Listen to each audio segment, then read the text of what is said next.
Just to piggyback off of the last video, after I had finished Alan Wake, I had started Final Fantasy VII Crisis Core. It did take me 2 weekends to beat just because I didn't have time to beat it like in one weekend. It's a short game. It came out for the PSP like I don't even know how many years ago, but I wanted to play it because Rebirth is gonna come out on PC. I was gonna play it on PlayStation, but I was like, I mean, I already played Remake on PC. Might as well just keep everything in the same spot. My main thing was to refresh myself on why Zack is my favorite character.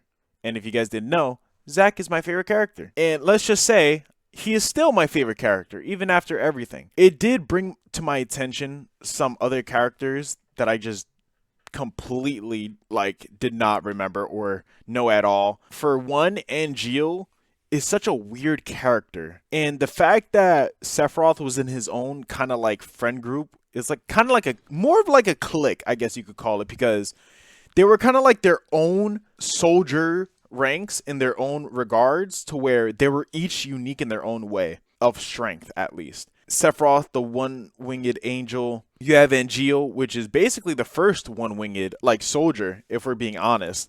And it's so crazy to me because I was like, huh, this is really starting to like make a lot more sense for Sephiroth to be the way he is. Because in Final Fantasy VII Crisis Core, he's actually a pretty decent person. But obviously we see him, I guess you could say, fall from grace towards the end of the game.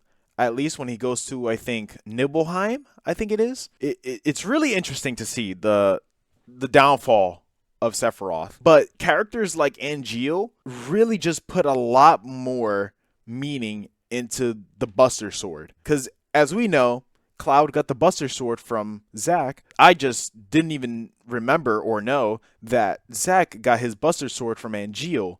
And the fact that the Buster Sword was kind of like a family heirloom to Angeal, it means a lot more because, you know, throughout the game, we see Angeal as this kind of like high honor guy. Like he's very into like being into your morals, you know, having a high honor code for yourself. It's the fact that he kind of strays away from these morals to achieve some kind of like higher end goal. I don't know. It's weird. All right. It was a lot being thrown at me.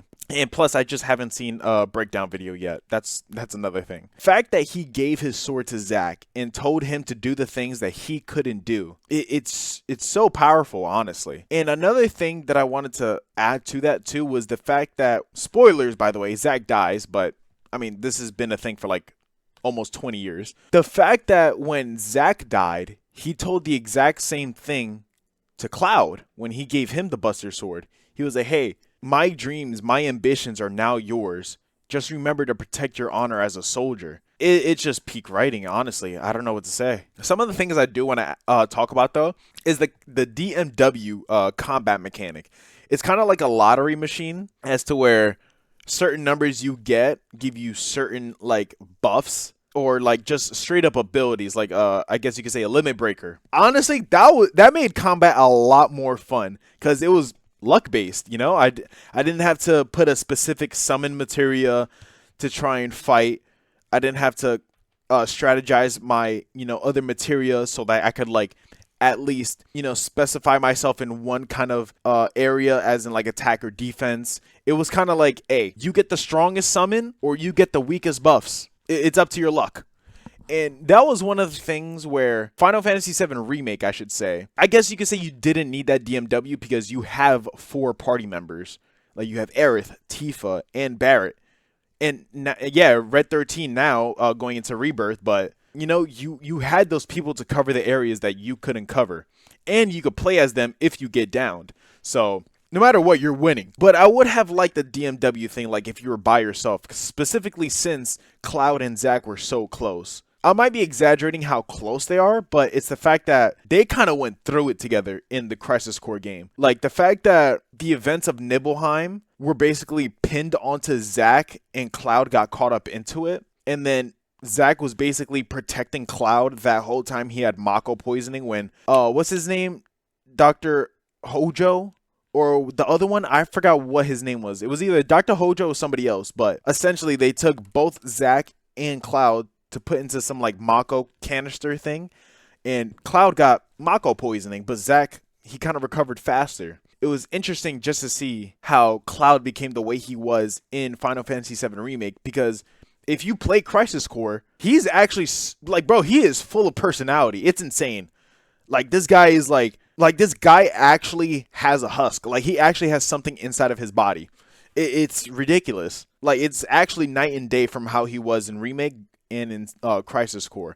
I actually like him a lot more in Crisis Core, given I think he does do a lot more things action-wise than he does word-wise in Final Fantasy VII Remake. Having Zack around, it was just having like two bubbly guys, two good personality guys with you the whole time. And I enjoyed that. That's why I like Zack so much, because his personality, no matter what is going on, is always up there. He will always keep the energy up. One last thing I want to talk about before the end of the video is just the relationship with Aerith. It is so good. I honestly forgot how Zack and Aerith met. I just knew they knew each other, obviously, before the events of 7. But man, the fact that Cloud met Aerith the same exact way that Zack met Aerith, and she said the exact same things, man, the parallels are just beautiful. I know a lot of people are on Twitter or whatever social media platform you're on, 4chan, Reddit, whatever. You guys are saying, oh, Clarith, that's the dream team right there. I'm sorry. If you actually played the game, it's a nice headcanon, don't get me wrong. It's a nice headcanon, but Xerath is on top. I mean, like, if you play the games, you just see how beautiful Zack and Aerith's relationship is. It's honestly one for the books.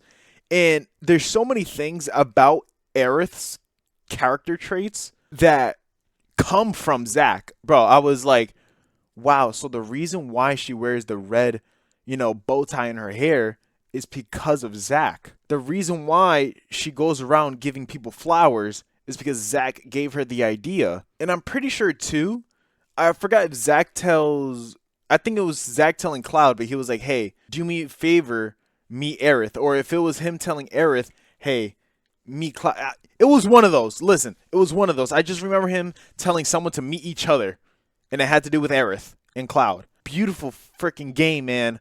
I tried to do all the like side mission stuffs.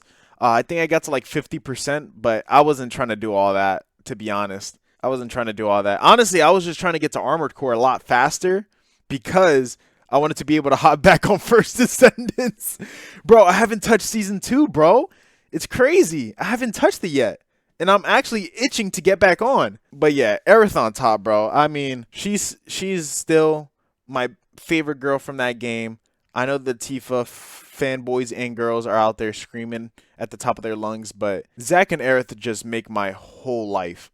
It's honestly such a beautiful thing to watch them. And it's not even like comparing it to other relationships in other video games, where they have it more flirtatious, or I guess you could say sexual for that matter. This one was just so wholesome and innocent. Like, I think the farthest they ever gotten was Zack just asking Aerith out on a date. Did they ever go on that date? Kind of. Not really. They kind of just walked around town because Zack got robbed.